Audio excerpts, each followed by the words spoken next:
أعوذ بالله من الشيطان الرجيم. بسم الله الرحمن الرحيم. الله لا إله إلا هو بسم الله الرحمن الرحيم. الحمد لله رب العالمين، والصلاة والسلام على رسول الله صلى الله على آله وصحبه أجمعين. رب اشرح لي صدري ويسر لي أمري واحلل عقدة من لساني يفقه قولي. Ndugu zangu Waislamu, tumerudi katika ile visa vyetu vya mitume. Kabla hatujamwongelea mtume Adam alayhi salam ambaye tunafaa kuanza naye katika visa vya mtume, kwanza kabisa tuangalie bene hii jambo ambaye iliyoanza kabla kuumbwa kwa Adam alayhi salam. Ni nini ilitokea? Katika hadithi ya Bukhari ambayo imesimuliwa na Imran ibn Hasim radiyallahu anhu, anasema ya kwamba qala ahlu al-Yaman li Rasulillah sallallahu alayhi wa sallam, watu wa Yemen walimkujia mtume Muhammad sallallahu alayhi wa sallam wakamwambia, nini? Ji'naka linatafaqaha fi din, sisi tumekuja kujifunza dini yetu. Walinas'alaka an awwali hadha al-amr, na tumekuja kukuuliza hii jambo, hii amri kabla ya kila kitu ilianzaje duniani? Hii dunia ilianza vipi ya Rasulullah sallallahu alaihi wasallam? Na mtume Muhammad sallallahu alaihi wasallam, Mwenyezi Mungu Subhanahu wa Ta'ala anatuambia ndani ya Qur'an, wama yanbiqu anil hawa in huwa illa wahyun yuha. Mtume Muhammad sallallahu alaihi wasallam aongea maneno kwa matamanio yake. Kila kitu inatoka kutoka Mwenyezi Mungu Subhanahu wa Ta'ala, ni ufunuo kutoka Mwenyezi Mungu. It is a revelation from Allah Subhanahu wa Ta'ala to Rasulullah sallallahu alaihi wasallam. Rasulullah sallallahu alaihi wasallam akasema, kabla ya kila kitu kana Allah, kulikuwa na Mwenyezi Mungu peke yake. Kana Allah, kulikuwa na Mwenyezi Mungu peke yake. Wala yakun qablahu shay, na hakuna jambo lolote ilikuwa kabla yake. Allahu, hakuna jambo lolote ilikuwa kabla ya Allah Subhanahu wa Ta'ala, alikuwa peke yake. Wa fi riwaya wala yakun ma'ahu shay, na katika riwaya nyingine inasema ya kwamba hakuna kitu chochote ilikuwa na yeye, ilikuwa ni Mwenyezi Mungu Subhanahu wa Ta'ala peke yake.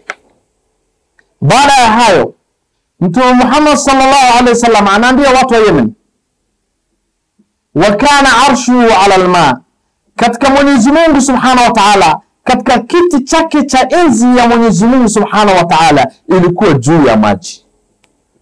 Ndio Mwenyezi Mungu Subhanahu wa Ta'ala ndani ya suratul Hud, Allah Subhanahu wa Ta'ala anatuambia, wa huwa alladhi khalaqa as-samawati wal arda fi sittati ayyam wa kana arshuhu ala alma. Allahu akbar.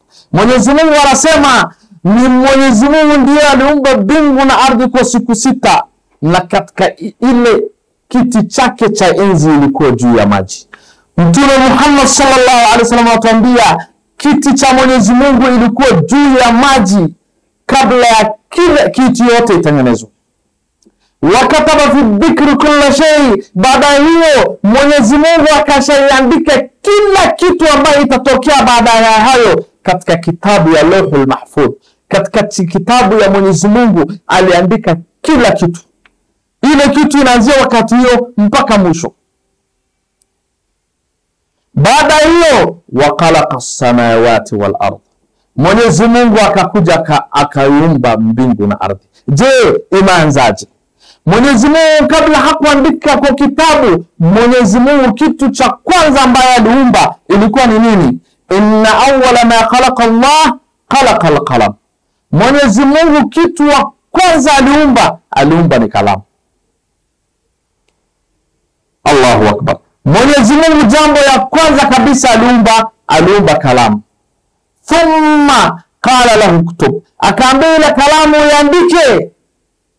Fajara fi tilka saa bima huwa kahinun ila yawm as-saa, Akaambia ile kalamu iandike kila kitu ambayo itatendeka kutoka wakati hiyo mpaka yaumul qiyama, mpaka siku ya mwisho ya kiyama. Mwenyezi Mungu aliamrisha ile kalamu iandike kwa Lauhul Mahfudh kila kitu ambayo litatokea. Ndugu zangu Waislamu, baada ya Mwenyezi Mungu Subhanahu wa Ta'ala kuandika kila kitu katika Lauhul Mahfudh, inasemekana ya kwamba sisi binadamu, Mwenyezi Mungu anatuambia ndani ya Qur'an, innal insana khuliqa halua, hakika binadamu tumeumba katika kuwa na papara, kuwa na haraka mingi, kuwa na anxious ya kupita kiasi. Leo ukiwa na mali na kila kitu unasema hii mali yetu inaizaisha, hii riziki yetu sijui itakuwa nini, sijui kesho nini tutapata. Abu tusikiza katika hii hadithi ambayo ya Muslim inatuambia kwamba nini? Mtume Muhammad sallallahu alaihi wasallam anasema ya kwamba kataba Allahu maqadir al-khalaiq qabla an yakhluqa as-samawati wal ard bi 50,000 sana. Allahu akbar. Anasema ya kwamba kila kitu ambaye ingetendeka iliandikwa katika kitabu kabla mbingu na ardhi iumbwe kwa miaka 50. Kabla mbingu na ardhi iumbwe, kabla miaka 50 mbingu na ardhi iumbwe, ndio kila binadamu ile kitu angepata iliandikwa hapo. Allahu akbar. Sisi leo tunakimbia. Leo sisi tunasema tutapata wapi mali, tutakula wapi? Lakini kila kitu iliandikwa kabla ya mbingu na ardhi iumbwe kwa miaka 50. Allahu akbar. Tujue kitu moja, katika siku moja ya Mwenyezi Mungu ni siku ngapi ambayo sisi tunajihesabia? Mwenyezi Mungu anasema katika Qur'an, wa inna yawman 'inda rabbik ka'alfi sanatin mimma ta'udun. Allahu akbar. Katika siku moja ya Mwenyezi Mungu, mbele ya Mwenyezi Mungu ni kama miaka 1000 ambayo sisi tunajihesabia. Siku moja mbele ya Mwenyezi Mungu. Je, kama ni miaka 50 kabla ardhi na mbingu iumbwe, na siku moja mbele ya Mwenyezi Mungu ni miaka 1000 kwetu, je, kuandikwa kwa ile kitu sisi tutapata na ile kitu yote itatendeka kabla ya hayo na mbingu na ardhi kuumbwa, angalia ile distance iko. Allahu. Je, sisi ni nani? Baada hiyo Mwenyezi Mungu Subhanahu wa Ta'ala akaamua kuumba mbingu na ardhi. Mwenyezi Mungu anatuambia ndani ya Qur'an akituexplainia vile alikuwa anaumba mbingu na ardhi. Qula innakum latakfuruna billadhi khalaqa al-ardha fi yawmin. Qul, sema Muhammad sallallahu alaihi wasallam kwao, mnamkataa Mwenyezi Mungu ambaye ameumba ardhi kwa siku 2 peke yake. Wataj'aluna lahu andada, na mnamfanyia yeye washirika. Mwenyezi Mungu Subhanahu wa Ta'ala mnamfanyia washirika. Dhalika rabbul alamin, hakika yeye ndiye Mwenyezi Mungu wa ulimwengu wote. Mwenyezi Mungu akaumba ardhi kwa siku 2. Ibn Kathir rahimahullah anatuambia kwamba Mwenyezi Mungu Subhanahu wa Ta'ala siku ile alianza kuumba ardhi, alianza siku ya Sunday, siku ya Jumapili. Akaumba siku ya Jumapili na Jumatatu. Mwenyezi Mungu akatumia hiyo siku 2 kuumba ardhi. Waja'ala fiha rawasiya min fawqiha, siku ya Jumanne sasa Mwenyezi Mungu akaijalia mlima akaiweka juu ya ile ardhi. Waja'ala fiha rawasiya min fawqiha wa baraka fiha, na akabariki ile ardhi. Alibariki na nini? Ibn Abbas radhiyallahu anhu anatuambia kwamba Mwenyezi Mungu Subhanahu wa Ta'ala aliweka katika ile ardhi maji, miti, kila kitu. Waqaddara fiha aqwataha fi 4 ayamin sawa'an lis-sa'ilin. Mwenyezi Mungu akaiweka kila chakula ya kukadiria kila aina ambayo ilikuwa inatakana iko juu ya ardhi. Mwenyezi Mungu akaipanga hii ardhi kuwa na mavali. Kuna mahali chakula inaweza mea ardhi fulani, mahali nyingine haiwezi mea. Hiyo ni mpangilio ya Mwenyezi Mungu Subhanahu wa Ta'ala. Alipanga na siku ngapi? Alipanga na siku 4. Siku 4 vipi? Mwenyezi Mungu aliumba hii ardhi kwa siku 2. akaiweka kila kitu ambayo inahitajika juu ya ardhi siku nyingine 2, ikawa ni siku 4.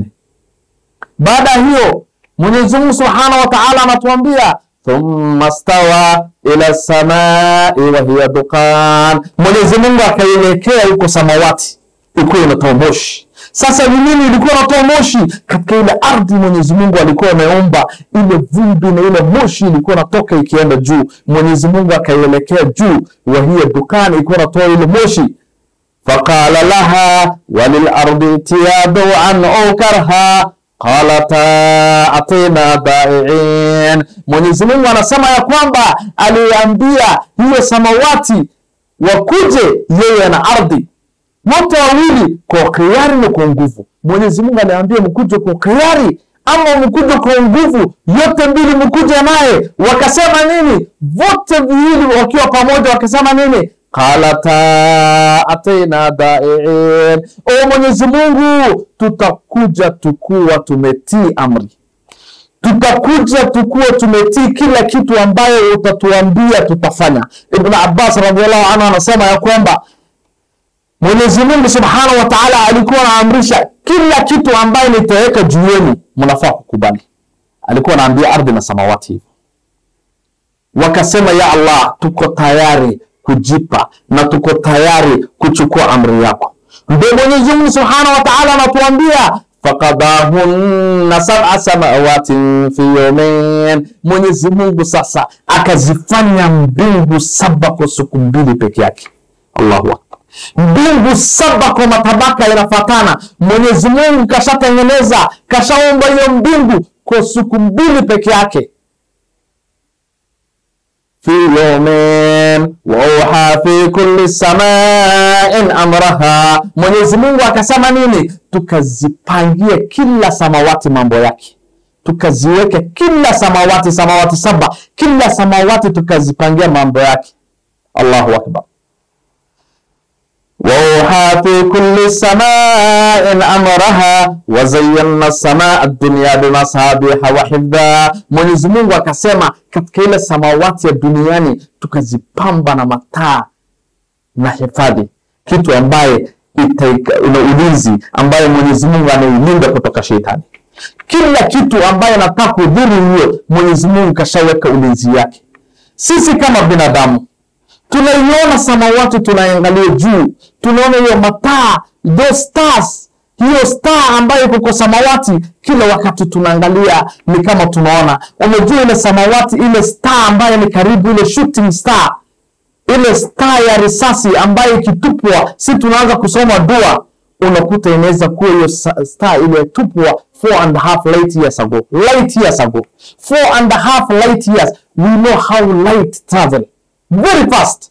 Sasa unakuta ile nyota karibu kabisa ilitokea miaka 4.5 iliyopita. Ndio sasa sisi ile light yake inatufikia, tunaona hiyo samawati iko mbali kabisa ya kwanza. Ndio Mwenyezi Mungu anatuambia nini? La khalqus samawati wal ardi akbaru min khalqin nas walakinna aktharan nas la ya'lamun. Allahu Akbar. Oh man, sisi kama binadamu we are so insignificant, tuko wadogo kabisa kulingana na kuumba kwa ardhi na samawati Mwenyezi Mungu aliumba. Sisi ni wadogo kabisa kama binadamu. Mwenyezi Mungu kumaliza kuumba samawati kwa siku 6. Kwa nini Mwenyezi Mungu Subhanahu wa Ta'ala angeweza kuumba na siku moja? Lakini Mwenyezi Mungu anatuonesha hiyo tartibat, slowly by slowly, vile nafaa. At-ta'anni min Allah wal ajalatu min ash-shaytan. Inasemekana upole na kuenda polepole ni ya Mwenyezi Mungu, na kuwa na haraka mingi ni ya shetani. Ndio Mwenyezi Mungu alikuwa anatuonesha process one by one. Mwenyezi Mungu angeweza kuumba within a day. Baada hiyo Mwenyezi Mungu Subhanahu wa Ta'ala anatuambia khuliqatil malaikatu min nur wa khuliqal janna min nar. Mwenyezi Mungu akaiumba malaika na nuru baada hiyo kuumba duniani, na akaiumba jini na moto ambaye haina moshi, min nar, moto ambaye haitoi moshi yote. Inshallah tutaendelea na kisa yetu.